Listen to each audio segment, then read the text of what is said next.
குருவே சரணம். நீங்கள் யாராக இருந்தாலும் சரி, உங்கள் ஜாதகம் எப்படி இருந்தாலும் சரி, நீங்கள் ஜெயிக்கலாம். ஏன்னா எந்த ஒரு ஜாதகத்திலையும் எந்த ஒரு திசையும் ஒரு மனிதனுக்கு முழுமையான தோல்வியும் கொடுக்காது, முழுமையான வெற்றியும் கொடுக்காது.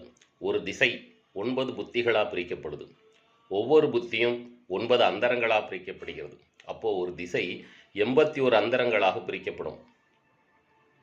அப்போ 81 அந்தரங்களும் உங்களை ஜெயிக்க வச்சிருமா இல்லை தோக்க வச்சிருமான்னு ரெண்டுமே கிடையாது, சமமாகத்தான் இருக்கும். இதில் எந்த அந்தரத்தில் நீங்கள் ஜெயிப்பீர்கள், எந்த அந்தரம் நடக்கும்போது தோற்பீர்கள் என்பதை கண்டறிந்து அதற்கு முறையான பரிகாரங்களை மிக எளிமையான முறையில் மேற்கொண்டாலே நீங்கள் ஜெயித்து விடலாம். உங்கள் வியாபாரம், வணிகம், தொழில், வித்தியாகம் எதுவாக இருந்தாலும் சரி, நீங்கள் நினைத்த உயரத்தை அடையலாம். நீங்கள் விரும்பினால் என்னை தொடர்பு கொள்ளுங்கள். எல்லாம் அல்ல இறையர்களாலும் அந்த இறைவன் எனக்கு அளித்த 42 வருட ஜோதிட அனுபவத்தாலும் என்னால் அந்த சூட்சுமங்களை உங்களுக்கு சொல்லித்தர முடியும். வெற்றி நிச்சயம், வெற்றி நிச்சயம், வெற்றி நிச்சயம்.